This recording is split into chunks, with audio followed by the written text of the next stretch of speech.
ایک جسم ایک روح، ایک جسم کو ایک روح کو اللہ تبارک و تعالی نے جسم کو مٹی سے پیدا کیا، تو اب جسم کی جتنی بھی ضروریات ہیں اللہ پاک مٹی کے ذریعے سے پورا کر رہے ہیں۔ انسان کو غذا چاہیے تو مٹی سے اناج پیدا ہو رہا ہے، انسان کو پینے کے لیے پانی کی ضرورت ہے تو پانی زمین سے نکل رہا ہے،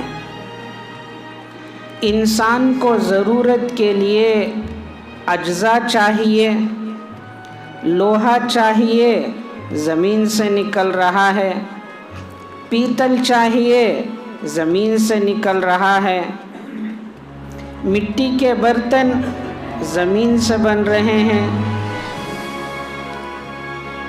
جو بھی چیزیں چاہے پیٹرول، ڈیزل، کیمیکلز ہو یا پھر ٹھوس اجزاء کوئی بھی ہو، اللہ پاک اس مٹی کے جسم کو مٹی سے پورا فرما رہے ہیں۔ اور میرے دوستوں، روح اللہ پاک نے اپنے نور سے پیدا فرمایا، جنت سے روح کو اتارا ہے۔ روح کو اللہ پاک نے ہوا سے، آگ سے یا پھر مٹی سے پیدا نہیں فرمایا، اپنے حکم سے پیدا فرمایا۔ آسمان سے روح کو جب اتارا تو روح کی غذا اللہ پاک نے زمین پر نہیں رکھی بلکہ آسمان پر رکھی ہے۔ روح کی غذا اصل میں ہر انسان کے لیے جو چیز ہے وہ ہے اللہ کی یاد، اللہ کی یاد، اللہ کا ذکر، اللہ کی عبادت، یہ روح کی غذا ہے۔ انسان جب اس روح کی غذا کو پہنچانا چھوڑ دیتا ہے، روح کو اپنی غذا ملنا جب چھوٹ جاتا ہے تو اندر کی روح مر جاتی ہے۔ اب جب روح کی غذا نہیں ملتی تو یہی وہ روح ہے جو زمین پر فتنہ اور فساد کھڑا کرتی ہے، یہی وہ جان ہے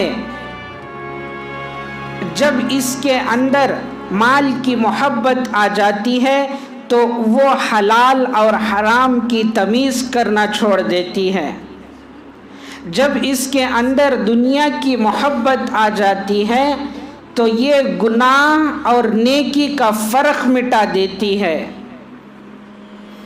جب اللہ پاک نے روح کو غذا کی ضرورت فرمایا، اس کے لیے اپنی یاد کو رکھا، اور مومنوں کے لیے، مسلمانوں کے لیے جیسے جسم کے لیے 3 وقت کا کھانا ضروری ہے صحت مند جسم کے لیے، اسی طریقے سے نماز 5 وقت یہ روح کے لیے ضروری ہے۔